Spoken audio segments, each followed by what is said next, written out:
All right, if you're the first ones in a row, please head across the row, past the middle. Big group of guests coming up behind you. There's a pretty big crowd.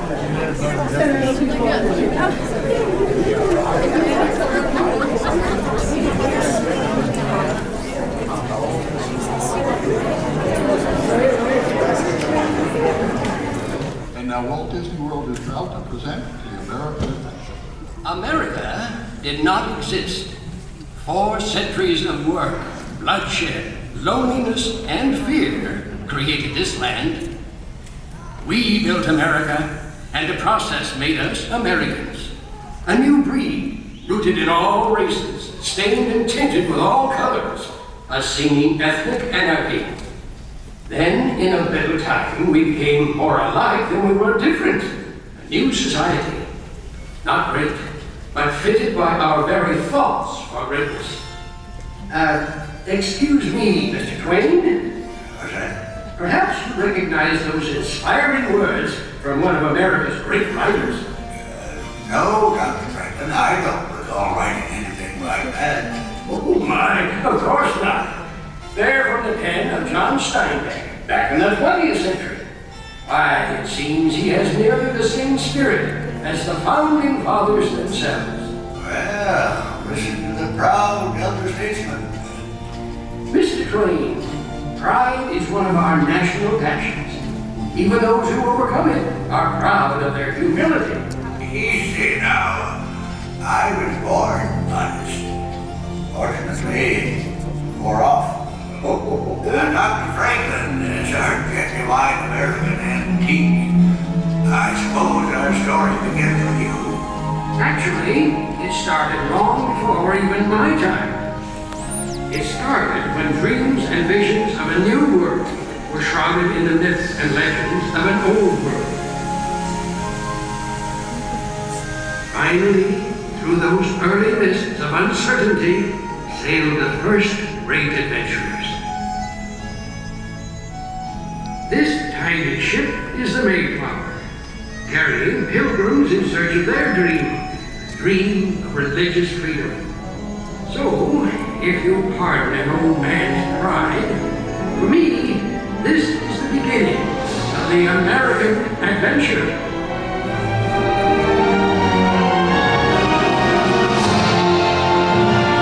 There's a land across this ocean I'm waiting to see, a land for these people who dream to be free.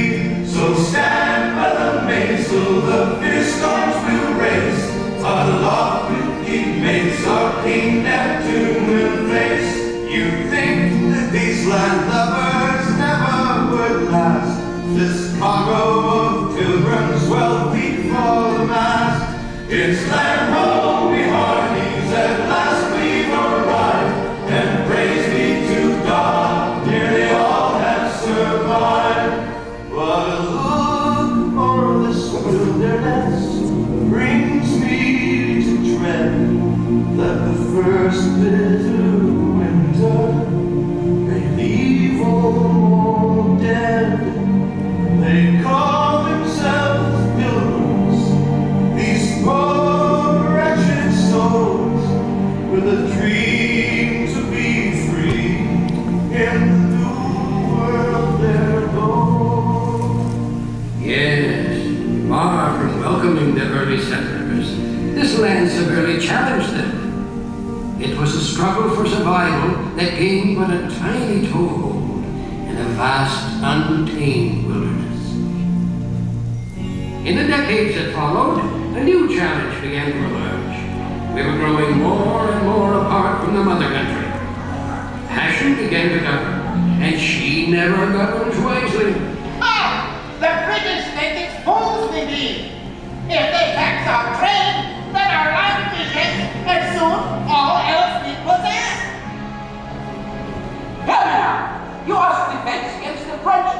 and the Indians. Should you not help pay for it? Parliament's colonial policy is both arbitrary and unjust. That's nonsense. The same tea that cost you 3 shillings a pound costs us 6.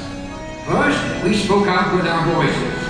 Then, we spoke out with action, with a growing defiance that led to the Boston Tea Party. Hear ye! Hear ye! By royal proclamation, His Majesty King George III hereby sets... Look at this! They're closing the harbor!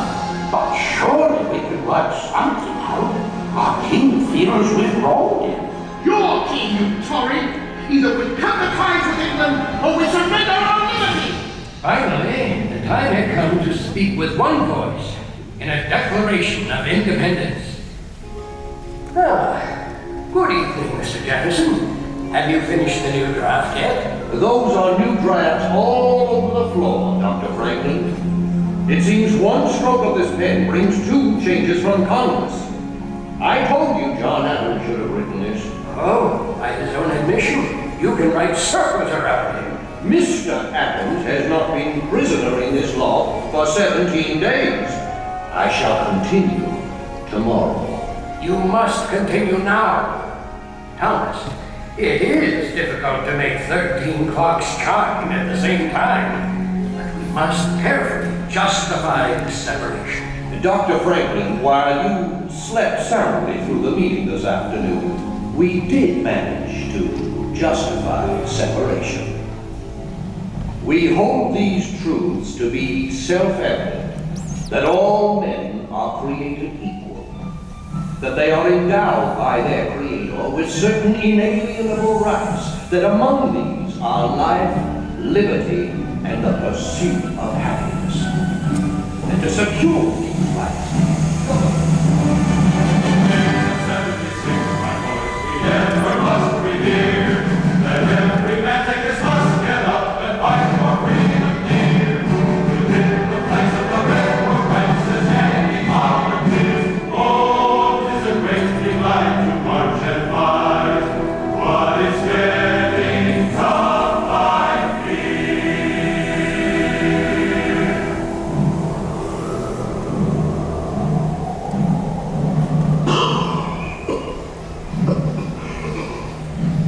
I shan't spend another night of it. At least you got shoes, mate. There's not a dozen left, I can say that. Don't tell me, Fred. Tell the good general then. Tell him that half his camp has got typhus, smallpox, or dysentery. And there be not a ration amongst us. Now we can forage for hickory nuts. Aye, while the English overindulge in our Philadelphia's fine food and drink. Tis a strange war we shoulder, George Washington. Congress sleeps warmly in York. And the British party in Philadelphia. And we freeze or starve to death here in Valley Forge. There's a valley forge, my boys, whatever we must take. We fight with gold, with rags and a fleet as the lobster backs brigade. The time will come and they'll be on the run and the ships will homeward sail. Oh, it's a great delight to march and fight along the victory trail. It's a great delight to march and fight along the victory trail. In the end, we the people prevailed and achieved perhaps our greatest dream. 13 very different colonies became the United States of America, and we were free to become an entire nation of dreamers and doers. Westward bound, Dr. Franklin, to new frontiers. To the age of Samuel Langhorne Clemens. Well, I like to think Mark Twain was part of all that.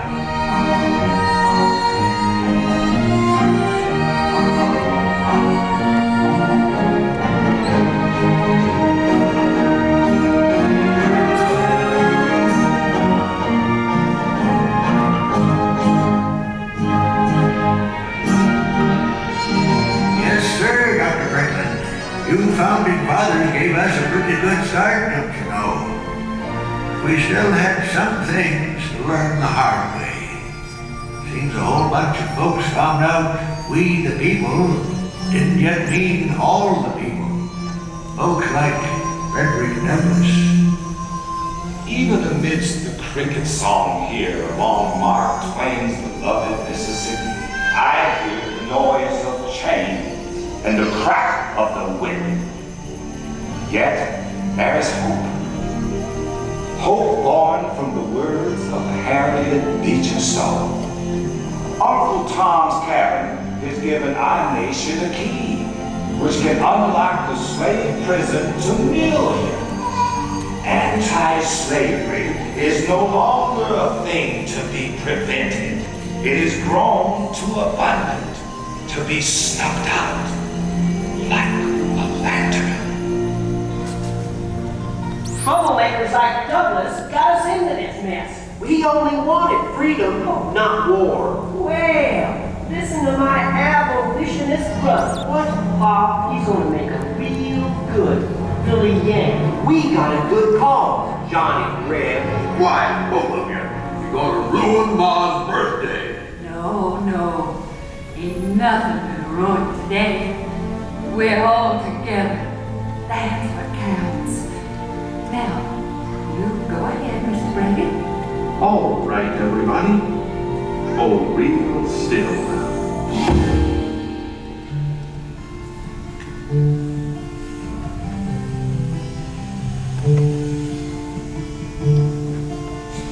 Two brothers on their way. Two brothers on their way. Two brothers on their way. One more blue and one more gray. One more blue and one more gray, as they marched along their way. The fife and drum began to play, all on a beautiful morning.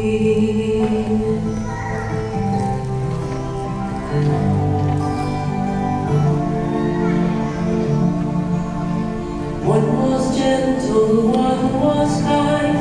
One was gentle, one was kind. One came home, one stayed behind. A cannonball don't pay no mind. A cannonball don't pay no mind. If you're gentle or if you're kind. It don't think of the folks behind. Oh, what a beautiful morning. Oh, what a beautiful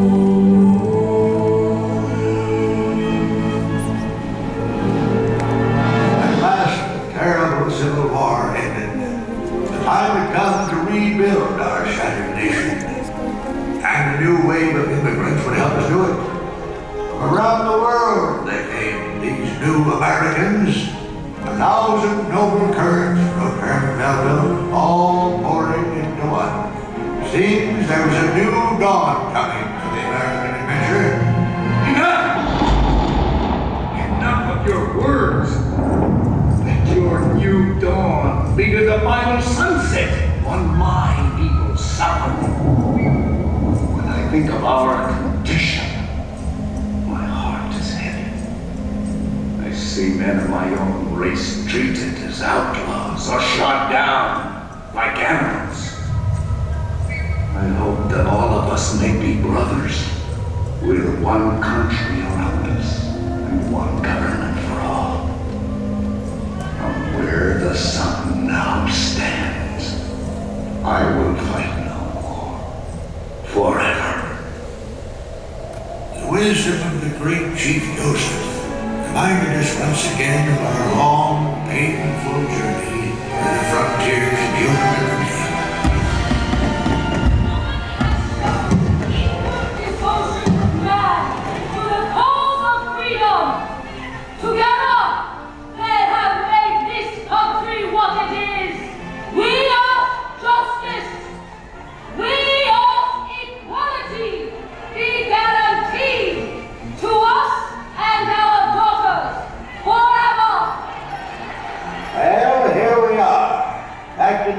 Franklin's Philadelphia again.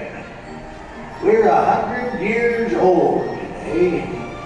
We came a long way in that first century. But like Susan B. Anthony, we're still speaking out. And why shouldn't we, Mr. Twain? As Tom Edison says, discontent is the first necessity of progress. Edison. Afraid I don't place a name. Edison's that young phonograph inventor. Why, this great hall is filled with new inventions.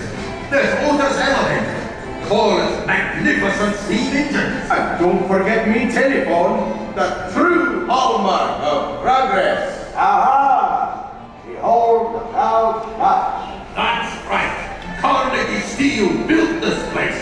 Aye, and it'll soon build a new concert hall for New York. Oh, Carnegie Hall, eh?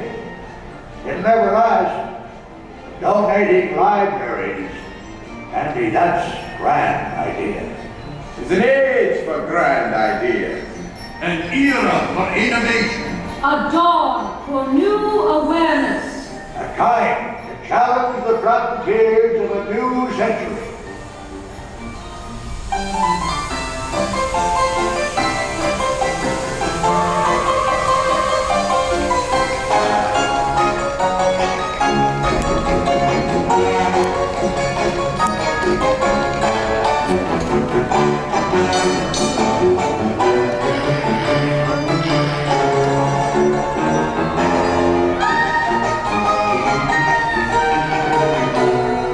Yes, sir. We soared into the 20th century on the wings of invention and the winds of change. But our American beautiful, she was changing too. We needed people like Teddy Roosevelt and an outspoken naturalist, John Muir, to get our attention. Beautiful. Bully beautiful. Those falls are magnificent. Aye, Mr. President. But it won't last if the timber thieves have their way. John, you may be right, but the country's growth is putting a tremendous demand on our resources. Any fool can destroy trees.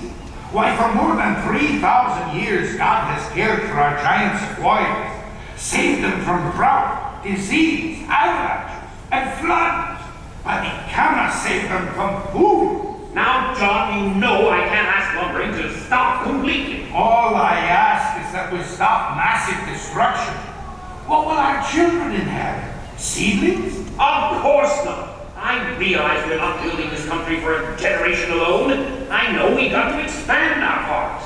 Then start it here and now. Make this valley a part of Yosemite National Park.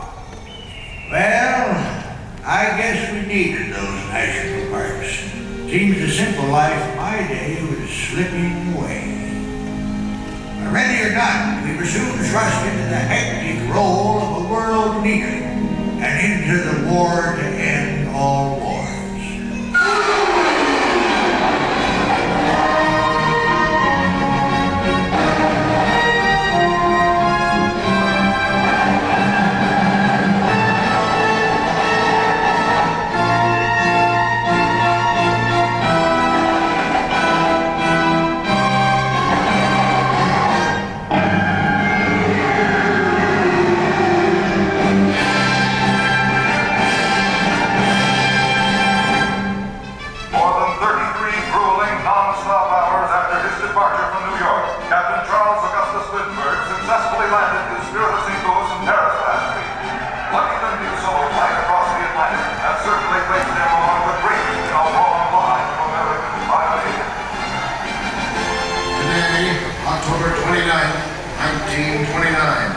Wall Street became America's greatest wall of rubble. This stock market crash has tarnished the golden dreams of millions. Once I built a tower to the sun, brick and rivet and lime. Once I built a tower, now it's done. Brother, can you spare a dime? Spare dime? Sure. Buy 4 of that, and I'll loan you back to 10 cents. Hey, Sam, I heard tell there's New York millionaires that selling apples too. You mean ex-millionaires, don't you? Hey, it looks like the storm's finally letting up. Yeah, maybe the Sunday drivers will come out and hunt for gas. Ain't many folks will pay no 18 cents a gallon. Hey, listen, fellas. Old FDR's been in all the way. This great nation will endure, as it has endured, will revive and will prosper. So first of all, let me assert my firm belief that the only thing we have to fear is fear itself. Yeah, I sure hope he's right. Folks could use a little prosperity around these parts. Yes, sir. Before this depression, we sure had enjoyed special blessings. Food. But you know, it seems to me that we was a mighty cocky nation. We'd begun to believe that the height of civilization was an automobile, a radio, and a bathtub. Of course, now we're a whole lot smarter. Now Congress wants to trim down the Navy so it'll fit into the bathtub too. You know, it seems to me like we're the only nation in the world that waits till we get into war before we start getting ready for it. Yesterday, December 7th, 1941, at the the United States of America was suddenly and deliberately attacked by naval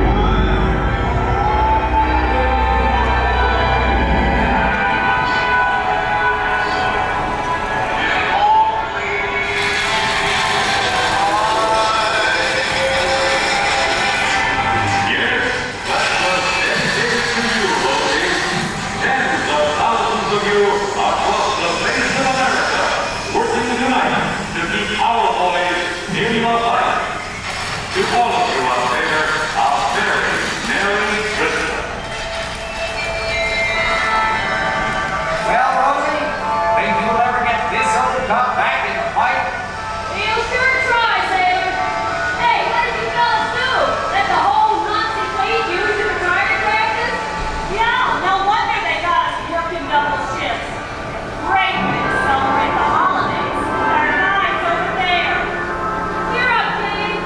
Maybe we'll all be together next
Twain, what do you think of our America now? I think the founding fathers never dreamed of an America like this. Of course not. We weren't dreamers, we were visionaries. That is why our Constitution withstands the rigors of time. Easy now, Dr. Franklin. This nation's still just a youngster, don't you know? Why, some countries have been around for 50 centuries. We're barely in our third. That's true, but look what we've accomplished in that tiny span of time. My dear Doctor, earlier you found John Steinbeck so inspiring. And he also sounded this warning. We now face the danger which in the past has been the most destructive to the human. Success, plenty, comfort, and ever-increasing leisure. No dynamic people has ever survived these dangers. I may have invented these bifocals I'm wearing, but I can assure you they are not rose-colored. Mr. Twain, the golden age never was the present age, but with human liberty, we can fulfill the promise and meaning of America. To everyone a chance, believed Thomas Wolfe. To all people, regardless of their birth, the right to live, to work, to be themselves, and to become whatever their visions can combine to make them. This is the promise of America. Mr. Twain, 'tis easy to see, hard to foresee, but I foresee the American adventure to continue a long, long time.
The curtain stuck.